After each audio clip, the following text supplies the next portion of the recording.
ഈശോ മിശിഹായ്ക്ക് സ്തുതിയായിരിക്കട്ടെ. പ്രിയപ്പെട്ടവരെ, ക്രിസ്മസിന്റെയും പുതുവത്സരത്തിന്റെയും മംഗളങ്ങൾ ഏവർക്കും ഹൃദയപൂർവ്വം ആശംസിക്കുന്നു. ക്രിസ്മസിനും പുതുവർഷത്തിനും ഇടയിൽ വരുന്ന തിരുനാളാണ് തിരുക്കുടുംബത്തിന്റെ തിരുനാൾ. ക്രിസ്മസ് കഴിഞ്ഞ് പിറ്റേ ഞായറാഴ്ചയാണ് സാധാരണ അത് ആഘോഷിക്കുക. നേരെ മറിച്ച് ക്രിസ്മസും പുതുവർഷവും ഞായറാഴ്ച വരുവാണെങ്കിൽ ഡിസംബർ 30-നാണ് സാധാരണ തിരുക്കുടുംബത്തിന്റെ തിരുനാൾ കൊണ്ടാടുക. രക്ഷകൻ ലോകത്തിലേക്ക് കടന്നു വന്നു. ആ രക്ഷകൻ ലോകത്തിലേക്ക് കടന്നു വന്നത് കുടുംബത്തിലൂടെയാണ്. ആ കുടുംബത്തിന്റെ ചിത്രമാണ് ഇന്ന് സഭ നമ്മുടെ മുമ്പിൽ അവതരിപ്പിക്കുക. നമ്മുടെ എല്ലാ കുടുംബങ്ങൾക്കും മാതൃകയായിട്ടാണ് ആ തിരുക്കുടുംബത്തെ നമ്മുടെ മുമ്പിൽ അവതരിപ്പിക്കുക. നമ്മുടെ കുടുംബങ്ങൾ എങ്ങനെയായിരിക്കണം, കുടുംബത്തിൽ ദൈവത്തോടുള്ള ബന്ധം എങ്ങനെയായിരിക്കണം, പരസ്പരമുള്ള ബന്ധം എങ്ങനെയായിരിക്കണം, തങ്ങളുടെ തന്നെ വ്യക്തിപരമായ വളർച്ചയും ജീവിതവും എങ്ങനെയായിരിക്കണം എന്നെല്ലാം ഈ തിരുക്കുടുംബം നമ്മളെ പഠിപ്പിക്കുന്നുണ്ട്. തിരുക്കുടുംബത്തിന് ദൈവമേകുന്ന വലിയ പ്രാധാന്യമാണ് നമ്മളിവിടെ കാണുന്നത്. മനുഷ്യവർഗത്തിന്റെ പ്രശ്നങ്ങൾക്ക് പരിഹാരമായി ദൈവം വരുത്തിയ സംവിധാനമാണ് ആദ്യത്തെ കുടുംബം. മനുഷ്യൻ ഏകനായിരിക്കുന്നത് നന്നല്ല എന്ന് കണ്ട ദൈവം അതിന് പരിഹാരം അന്വേഷിച്ച് അവസാനം ചെയ്തത് ആദ്യത്തെ കുടുംബത്തെ സൃഷ്ടിച്ചു എന്നുള്ളതാണ്. ഈശോനാഥൻ തന്റെ പരസ്യജീവിതം, രക്ഷയേകുന്ന പരസ്യജീവിതം ആരംഭിച്ചപ്പോൾ ആദ്യം ചെയ്തത് കുടുംബത്തെ രക്ഷിക്കുവാൻ വേണ്ടി അത്ഭുതം ചെയ്യുക എന്നുള്ളതായിരുന്നു. കാനായിലെ ആ കുടുംബത്തെ രക്ഷിച്ചു. എന്നാൽ കുടുംബത്തിന്റെ പ്രാധാന്യം ഏറ്റവും വെളിവാകുന്നത് ഈ തിരുക്കുടുംബത്തിന്റെ തിരുനാളിലൂടെ. കാരണം രക്ഷകൻ തന്നെ ലോകത്തിലേക്ക് കടന്നു വന്നത് കുടുംബത്തിലൂടെയാണ്. രക്ഷകന് വേണ്ടി ദൈവം ഒരുക്കങ്ങൾ നടത്തിയപ്പോൾ അവിടുന്ന് ചെയ്തത് ആ തിരുക്കുടുംബത്തെ വാർത്തെടുക്കുക എന്നുള്ളതായിരുന്നു. പ്രിയപ്പെട്ടവരെ, നമുക്ക് തിരുക്കുടുംബത്തിലേക്ക് പ്രത്യേകമായിട്ട് നമ്മൾ ശ്രദ്ധ ഊന്നുന്നതിന് മുമ്പ് ഇന്നത്തെ വായനകളിലൂടെ നമ്മളൊന്ന് മുന്നോട്ട് പോകുക. ഒന്നാമത്തെ വായനയിൽ നമ്മൾ കാണുന്നത് സമൂവേലിന്റെ അമ്മ ഹന്ന സമൂവേലിനെ ദൈവത്തിന് ദേവാലയത്തിൽ സമർപ്പിക്കുന്ന കാര്യം നമ്മൾ കേൾക്കുക. ദൈവത്തിന്റെ ദാനമാണ് എൻ്റെ മകൻ, അവൻ ദൈവത്തിന് വേണ്ടിയുള്ളവനാണ് എന്ന ബോധ്യത്തോടു കൂടിയാണ് നന്ദി നിറഞ്ഞ ഹൃദയത്തോടെ അവൾ തൻ്റെ മകനെ ദേവാലയത്തിൽ പുരോഹിതന് മുമ്പിൽ സമർപ്പിക്കുക. നമ്മൾ ഇന്നത്തെ സങ്കീർത്തനം 128-ാമത്തെ സങ്കീർത്തനം അത് കുടുംബത്തിന്റെ ചിത്രം വ്യക്തമായിട്ട് അവിടെ അവതരിപ്പിക്കുക. ദൈവത്തിന്റെ ഇഷ്ടമനുസരിച്ച് ജീവിക്കുന്ന മനുഷ്യന് എത്ര ഗംഭീരമായൊരു കുടുംബം, ഭാര്യയും മക്കളും ഒക്കെ എങ്ങനെ ഐശ്വര്യം നിറഞ്ഞ ഐശ്വര്യം വരുത്തുന്നവരാണ്, അവന്റെ ഉദ്യമങ്ങളെല്ലാം സഫലമാകും എന്നെല്ലാം ആ 128-ാമത്തെ സങ്കീർത്തനം വെളിവാക്കുന്നുണ്ട്. ശരിക്കും നന്നായിട്ട് ഓരോ കുടുംബവും ആ സങ്കീർത്തനം ഒന്ന് വായിച്ച് അതിന്റെ ചൈതന്യം ഉൾക്കൊള്ളുവാനായിട്ട് പ്രത്യേകമായിട്ട് ശ്രദ്ധിക്കുക. പ്രിയപ്പെട്ടവരെ, നമ്മൾ രണ്ടാമത്തെ വായന കൊളോസ്യർക്കുള്ള ലേഖനത്തിൽ നിന്നാണ്. അവിടെ ഓരോ കുടുംബത്തിലും ഓരോരുത്തരും എങ്ങനെ ജീവിക്കണം, എന്തു മനോഭാവം പുലർത്തണം, കുടുംബത്തിലെ അന്തരീക്ഷം എങ്ങനെയുള്ളതായിരിക്കണം എന്നെല്ലാം വെളിവാക്കുക. ക്ഷമയുടെ അന്തരീക്ഷം, കൃതജ്ഞതയുടെ അന്തരീക്ഷം എല്ലാം അവിടെ ഉണ്ടാകണം. പരസ്പരം കരുണയുണ്ടാകണം, ദയയുണ്ടാകണം, ക്ഷമയുണ്ടാകണം, എല്ലാം അവിടെ വെളിവാക്കുക. വളരെ വ്യക്തമായ രീതിയിൽ നല്ലൊരു കുടുംബജീവിതം എങ്ങനെ ജീവിക്കാമെന്ന്, അതിൽ എന്തെല്ലാം ശ്രദ്ധിക്കണമെന്ന് പൗലോസ് അപ്പോസ്തലൻ നമ്മളെ പഠിപ്പിക്കുവാണ് കൊളോസ്യർക്കുള്ള ലേഖനത്തിലെ ഈ വായനയിലൂടെ. നമ്മൾ ഇന്നത്തെ സുവിശേഷത്തിലേക്ക് നോക്കുമ്പോൾ 12-ാമത്തെ വയസ്സിൽ രൂപത്തില് ബാല്യപ്രായം വിട്ട് കൗമാരത്തിലേക്ക് കർത്താവ് കടക്കും.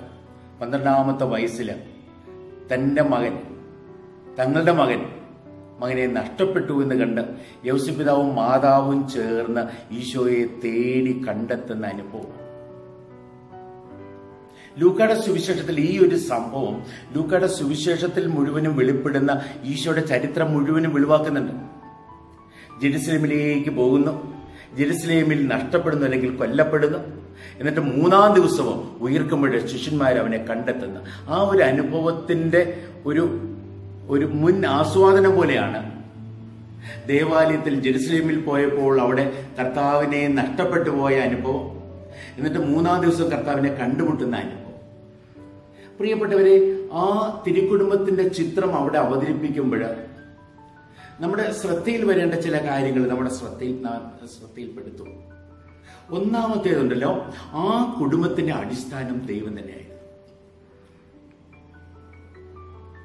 ദൈവം, ദേവാലയം, പ്രാർത്ഥന, അനുഷ്ഠാനം, ബലി, അതിലെല്ലാം പ്രത്യേകമായി ശ്രദ്ധ വെച്ചിരുന്നു അവർ. കൂടാര തിരുനാൾ, പെന്തക്കോസ്ത തിരുനാൾ, പെസഹ തിരുനാൾ, ഈ 3 തിരുനാളുകൾക്കും എല്ലാ യഹൂദരും ദേവാലയത്തിലേക്ക് വരിക, ജെറുസലേമിലേക്ക് വരിക അവരുടെ പതിവായിരുന്നു. ആ രീതിയിൽ ആണ്ടുതോറും ആ തിരുക്കുടുംബം അതിനെ ശ്രദ്ധിച്ചിരുന്നു. ദൈവകാര്യത്തില്, ദൈവത്തിന്റെ കാര്യത്തില്, ദൈവത്തിന്റെ ഇഷ്ടം നിറവേറ്റുന്ന കാര്യത്തില്, ദൈവത്തിൽ ആശ്രയിക്കുന്ന കാര്യത്തില്, ദൈവത്തെ അടിസ്ഥാനമായി കാണുന്ന കാര്യത്തിൽ എല്ലാവരും ശ്രദ്ധ വെച്ചു. ഒരു കുടുംബത്തെ തിരുക്കുടുംബമാക്കുന്നത് അതാണ്. ആദ്യം നിങ്ങൾ ദൈവത്തിന്റെ നീതിയും ഇഷ്ടവും അന്വേഷിക്കുക, എല്ലാം നൽകപ്പെടുമെന്ന് പറയുന്നുണ്ടല്ലോ മത്തായിയുടെ സുവിശേഷം 6-ാം അധ്യായം 33-ാമത്തെ വാക്യത്തില്.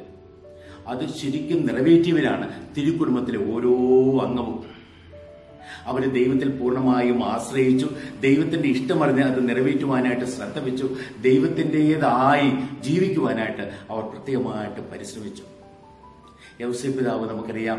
യൗസേപ്പ് പിതാവ് ഉറക്കത്തിൽ പോലും ദൈവത്തിന്റെ സ്വരത്തിന് കാതോർത്ത് സ്വപ്നത്തിലൂടെ വെളിവാകുന്ന ദൈവത്തിന്റെ സന്ദേശം ഉൾക്കൊണ്ട് ആ സന്ദേശം നിറവേറ്റിക്കൊണ്ടാണ് മാതാവിന്റെ ഭർത്താവായത്, ഈശോയുടെ അപ്പനായത്, ഈശോയെ രക്ഷിക്കുന്നത് എല്ലാമല്ല. തിരുക്കുടുംബത്തിന്റെ പാലകനായ യൗസേപ്പ് പിതാവ് നമുക്കെപ്പോഴും വലിയ പ്രചോദനമാണ്. ദൈവകുമാരനെയും ദൈവത്തിന്റെ അമ്മയെയും സംരക്ഷിച്ച യൗസേപ്പ് പിതാവ് നമ്മുടെ കുടുംബങ്ങൾക്ക് സംരക്ഷണമേകട്ടെ. നമ്മൾ മാതാവിലേക്ക് നോക്കുക.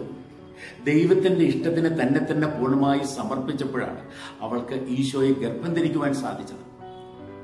മാതാവിന്റെ ജീവിതം, ഈശോയെ ഗർഭം ധരിച്ചത് മുതൽ ഈശോയുടെ മരണം വരെയുള്ള ആ ജീവിതത്തിൽ മുഴുവനും കർത്താവിനോട് കൂടെയായിരുന്നു. തന്റെ എല്ലാ വിഷമതകളും കർത്താവിനോട് പറഞ്ഞു, കർത്താവിന്റെ വചനം കേട്ട് അത് മനസ്സിലാകാത്തപ്പോൾ പോലും അത് ഹൃദയത്തിൽ സംഗ്രഹിച്ച് ധ്യാനിച്ച് എന്നും ദൈവത്തിന്റെ ഇഷ്ടം നിറവേറ്റുവാനായിട്ട് ശ്രദ്ധ വെച്ച ആ അമ്മ, തിരുക്കുടുംബത്തിലെ അമ്മ, എനിക്ക് തോന്നുന്നു ഈശോയെ ഒരു മനുഷ്യ ബാലൻ എന്ന രീതിയിൽ, മനുഷ്യനായി അവതരിച്ച ശിശു എന്ന രീതിയിൽ, ബാലൻ എന്ന രീതിയിൽ ഈശോയെ പ്രാർത്ഥിക്കാൻ പഠിപ്പിച്ചതും വചനം പഠിപ്പിച്ചതും ഒക്കെ ഈ അമ്മയാണ്. ദൈവത്തിന്റെ ഇഷ്ടം നിരന്തരം നിറവേറ്റി ജീവിക്കുവാൻ ഈ അമ്മയാണ് എപ്പോഴും പ്രചോദനമായി നിലകൊണ്ടത്. നമ്മൾ തിരുക്കുമാരന്റെ കാര്യം നോക്കുക. തിരുക്കുടുംബത്തിൽ ജനിച്ചു വളർന്ന ആ ഈശോയെ കുറിച്ച് പറയുന്നത് അവൻ ജ്ഞാനത്തിലും പ്രായത്തിലും ദൈവത്തിന്റെയും മനുഷ്യരുടെയും പ്രീതിയിലും വളർന്നു വന്നു എന്നാണ്. എന്ന് പറഞ്ഞാൽ എല്ലാ തരത്തിലുള്ള വളർച്ച, പ്രായത്തിൽ എന്ന് പറഞ്ഞാൽ ശരീരത്തിന്റെ വളർച്ച, ജ്ഞാനത്തിൽ എന്ന് പറഞ്ഞാൽ മാനസികമായ വളർച്ച, മനുഷ്യപ്രീതിയിൽ എന്ന് പറഞ്ഞാൽ ഹൃദയത്തിന്റെ വളർച്ച, ദൈവപ്രീതിയിൽ എന്ന് പറഞ്ഞാൽ ആത്മീയമായ വളർച്ച, എല്ലാ തരത്തിലും വളർന്നു വരും. മാതാപിതാക്കന്മാരുടെ പ്രധാനപ്പെട്ട കടമയാണ്. കുട്ടികൾക്ക് വെറുതെ ആ ശരീരത്തിന്റെ ആഹാരം കൊടുത്താൽ പോരാ, അവരുടെ മനസ്സിന് വേണ്ട വിദ്യാഭ്യാസം കൊടുത്താൽ പോരാ, അവരുടെ ഹൃദയത്തിൽ സ്നേഹം നിറയ്ക്കാൻ, അവരുടെ ആത്മാവിൽ ദൈവ ചൈതന്യം നിറയ്ക്കാൻ മാതാപിതാക്കന്മാരെ പ്രത്യേകമായിട്ട് ശ്രദ്ധിക്കണം. തിരുക്കുടുംബം നമ്മളെ പഠിപ്പിക്കുന്ന പ്രധാനപ്പെട്ട ഒരു കാര്യമാണ്. കർത്താവിനെ ആ രീതിയിൽ വളർത്തുവാൻ ശ്രദ്ധിച്ചു. പ്രിയപ്പെട്ടവരെ, നമ്മുടെ ഈ വളർച്ചയുടെ ഘട്ടം വരുമ്പോൾ ശ്രദ്ധിക്കേണ്ട ചില കാര്യങ്ങൾ ഈ തിരുക്കുടുംബം നമ്മളെ പഠിപ്പിക്കുന്നുണ്ട്. ആദ്യം ഞാൻ പറയുന്നത് പരസ്പരമുള്ള ബന്ധത്തിൽ പരസ്പരം ദൈവത്തിന്റെ ദാനമായി കാണാനായിട്ട് നമ്മൾ ശ്രദ്ധിക്കണം. യൗസേപ്പ് പിതാവ് മാതാവിനെ കണ്ടത് ദൈവത്തിന്റെ ദാനമായിട്ടാണ്. ദൈവം എനിക്ക് തന്ന ഭാര്യ. മാതാവ് യൗസേപ്പ് പിതാവിനെ കണ്ടതും അതുപോലെ തന്നെയാണ്. അല്ലെങ്കിൽ ഞങ്ങൾ പ്രേമിച്ച് കല്യാണം കഴിച്ച, അല്ലെങ്കിൽ ഞങ്ങളുടെ മാതാപിതാക്കന്മാര് അല്ലെങ്കിൽ സഹോദരങ്ങൾ, ഞങ്ങളുടെ കുടുംബം ഞങ്ങൾക്ക് വേണ്ടി ഒരുക്കി തന്ന, ആലോചിച്ച് ഉറപ്പിച്ച കാര്യമൊന്നല്ല. അതെല്ലാം മാറിപ്പോയി. ശരിക്കും പറഞ്ഞാൽ യൗസേപ്പ് പിതാവും മാതാവും വിവാഹം കഴിക്കുന്നത് പരസ്പരം ദൈവദാനങ്ങളായിട്ടാണ്. മാതാവിന് യൗസേപ്പ് പിതാവിനെ ദൈവം ദാനമായി നൽകി. മാതാവിന് യൗസേപ്പ് പിതാവിനെ, അതേപോലെ യൗസേപ്പ് പിതാവിന് മാതാവിനെ പരസ്പരം. അതുപോലെ ഈശോയെ തന്നെ ദാനമായി ദൈവം നൽകുക. പരസ്പരം ദൈവദാനമായി കണ്ട് പരസ്പരം ഓർത്ത് നിരന്തരം ദൈവത്തിന് നന്ദി പറയാൻ ഓരോ കുടുംബത്തിലും മാതാപിതാക്കന്മാര് ശ്രദ്ധിക്കണം. അത് തിരുക്കുടുംബം നമ്മളെ പഠിപ്പിക്കും. അതേപോലെ തന്നെ ഉണ്ടല്ലോ, ഈ പൊക്കിൾക്കൊടി മുറിക്കലുണ്ട്. ഒരു കൊച്ചു ജനിക്കുമ്പോഴും പൊക്കിൾക്കൊടി മുറിക്കേണ്ടതാണ്. കാരണം അമ്മയിൽ പൂർണ്ണമായും ആശ്രയിച്ച, എല്ലാത്തിനും ആശ്രയിച്ച ശിശു പുറത്തു വന്നു കഴിയുമ്പോൾ സ്വന്തമായി ശ്വസിക്കാൻ തുടങ്ങണം, സ്വന്തമായി ജീവിക്കാൻ തുടങ്ങണം. കുഞ്ഞു വളരുന്നതനുസരിച്ച് അതിനെ വിട്ടുകൊടുക്കേണ്ട ഒരു കടമയുണ്ട്. ആർക്കാ? ദൈവത്തിന്. നമ്മുടെ മക്കൾ എന്നതിനേക്കാളും ദൈവത്തിന്റെ മക്കളാണ്. നമ്മുടെ മക്കളാകും മുമ്പേ ദൈവത്തിന്റെ മക്കളാണ്. ആ ഒരു ബോധത്തോടെ നമുക്ക് മക്കളെ വളർത്തിയെടുക്കാനായിട്ട് സാധിക്കണം. ഒരു വിധത്തില് മാതാവ് ആ പൊക്കിൾക്കൊടി പൊട്ടിക്കാത്ത ഒരു അനുഭവം പോലെയാണ്. അതായത് നമുക്ക് ഈ 7 പൊക്കിൾക്കൊടി പൊട്ടിക്കലുണ്ട് ഓരോരുത്തർ മനുഷ്യന്റെ ജീവിതത്തിൽ. ജനിക്കുമ്പോൾ തുടങ്ങി മരണം വരെ, മരിക്കുമ്പോഴും ഒരു പൊക്കിൾക്കൊടി പൊട്ടിക്കലുണ്ട്. കുഞ്ഞിന്റെ വളർച്ചയുടെ ഓരോ ഘട്ടത്തിലുമുണ്ട്. അപ്പം ഈ ഈശോ ഇങ്ങനെ 12ാമത്തെ വയസ്സിലേക്ക് അവിടെ കടന്നു വരുമ്പോൾ മാതാവ് പറയാണ്, ഞങ്ങളോട് നീ ഇങ്ങനെ ചെയ്തതെന്ന്. ആ പൊക്കിൾക്കൊടി പൊട്ടിക്കാതിരിക്കുക. ആ പൊക്കിൾക്കൊടി പൊട്ടിക്കാനാണ് കർത്താവ് പറയുന്നത്, ഞാൻ എൻ്റെ പിതാവിന്റെ കാര്യത്തിൽ വ്യാപൃതനാകണം എന്ന് അറിഞ്ഞുകൂടെ. ആ പിതാവ് ആരാ?